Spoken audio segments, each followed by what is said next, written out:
আৰম্ভ কৰিব আগবাঢ়িছোঁ আপোনালোকৰ প্ৰিয় অনুষ্ঠান পৰম্পৰা এনিৰ গল্প কবিতা আৰু প্ৰবন্ধ পাঠৰ অনুষ্ঠান। আৰু আমি আজি যাৰ বিষয়ে আপোনালোকক জনাম বা যাৰ কবিতা আপোনালোকৰ সন্মুখলৈ লৈ আহিম, যাৰ কথাই আপোনালোকৰ অন্তৰত কেৱল দুখ আৰু দুখৰ বোজা বোৱাই আছে, সুখৰ বোজা বোৱাই আছে অসমবাসী, সেইজন আমাৰ প্ৰাণৰ শিল্পী হাৰ্টথ্ৰব জুবিন গাৰ্গ। জুবিন গাৰ্গে কবিতা লিখিছিল, সেই কথাটো খুব কম মানুহে জানে। আৰু এনে কিছু কবিতা লিখিছিল যিয়ে চিন্তাৰ উদ্ৰেক কৰে আপোনাৰ মোৰ বহুতৰ। এটা বিশেষ কবিতা, কবিতাটোৰ শিৰোনাম হৈছে মেটামৰফোচিছ। মেটামৰফোচিছ মানে কি আপোনালোকে নিশ্চয় বহুতে জানে, তথাপি আমি ক'ব লাগিব মেটামৰফোচিছ হৈছে ৰূপান্তৰ বা পৰিৱৰ্তন বা কায়া কল্প। আৰু সেই ৰূপান্তৰৰ সপোন ৰচা জুবিন গাৰ্গে কি লিখিছিল আহকচোন আমি কবিতাটো এবাৰ পাঠ কৰোঁ, বুজিব চেষ্টা কৰোঁ। আমাৰ আলোচনীখন প্ৰকাশ হোৱাৰ কেইটামান দিনৰ আগত জুবিন গাৰ্গে আমাক এৰি গুচি গৈছিল। আৰু সেয়ে তেখেতৰ বিদায়ৰ কিছুদিনৰ পিছতে আমি প্ৰকাশ কৰিবলগীয়া আলোচনীখনৰ সিংহভাগ জুবিন গাৰ্গৰ কথাৰে আমি জুবিন গাৰ্গৰ প্ৰতি উৎসৰ্গা কৰিছিলোঁ।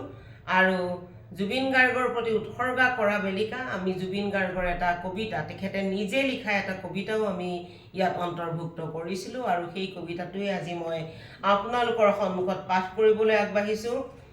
মেটামৰফোচিছ জুবিন গাৰ্গ। মই যদি ঈশ্বৰ হলোহেঁতেন, আজিৰ মানুহ সৃষ্টি কৰা বন্ধ কৰি দিলোহেঁতেন।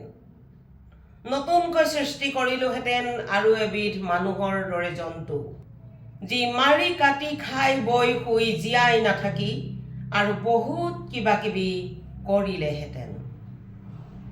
দিলোহেঁতেন এটা মস্তিষ্ক, যাৰ কাম চিন্তা কৰা শুদ্ধভাৱে, যি মস্তিষ্কত দৌৰিব অনুভূতি, আবেগ, উচ্চাকাংক্ষা আৰু দূৰদৰ্শনৰ অনিৰ্বাণ অশ্বমেধ ঘোঁৰা, যি মস্তিষ্কত আস্ফালিত হ'ব পৰিৱৰ্তন, আৱৰ্তন আৰু নিয়ন্ত্ৰণৰ ন সূত্ৰ। দিলোহেঁতেন আৰু এজুৰি হাই পাৱাৰ চকু, যাৰ মাজেদি সকলো সঁচা বস্তু দৃশ্যমান।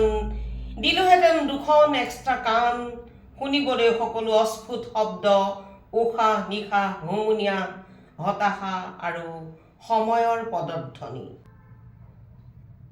দিলোহেঁতেন এটা সুন্দৰ নিপুতল নাক, দিলোহেঁতেন এটা সুন্দৰ নিপুতল নাক, যাৰ কেৱল উশাহ লোৱা নহয়, যি শুঙিব পাৰে সকলো দুৰ্গন্ধ মানুহৰ গাৰ, মনৰ, দেশৰ, পৰিৱেশৰ।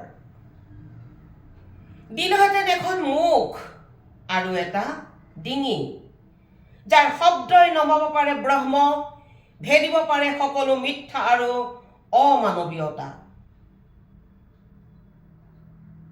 দিলোহেঁতেন এযোৰ বাহু, এহেজাৰ ভীমৰ শকতিৰে ভৰপূৰ, যি আজুৰি আনিব পাৰে সকলো ভুল, সকলো দুষ্কৃতি।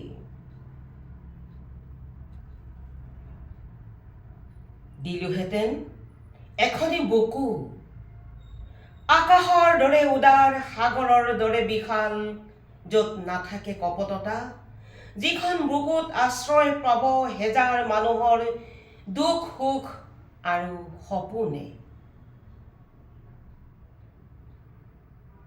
দিলোহেঁতেন এটা পেট, যি কেৱল খাবলৈ নিশিকি এৰিবলৈও শিকিব আনৰ বাবে। দিলোহেঁতেন এটা যৌনাংগ, য'ত কিলবিলাই থাকিব সহস্ৰ বুদ্ধৰ বীৰ্য। দিলোহেঁতেন দুখন ভৰি দৌৰিবলৈ ভৱিষ্যতৰ বাবে, সুন্দৰ বসন্তলৈ, যাৰ সতে ধাৱমান হ'ব অলেখ অযুত সপোন, উদিত সূৰ্যৰ ৰঙীন আভাৰ সতে বিলীন হ'বলৈ। কিন্তু মই ঈশ্বৰ হ'ব নোৱাৰো, মোৰ সময় নাই, মই সীমাবদ্ধ। নিজৰ মাজত জীৱনৰ দিনতাৰ মাজত মোক বেয়া নাপাবা।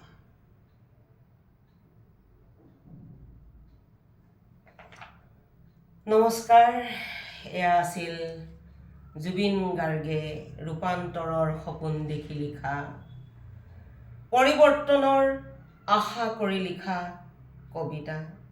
কেনে পালে আপোনালোকৰ মন্তব্য নিশ্চয় আমি পাম। আজিলৈ নমস্কাৰ।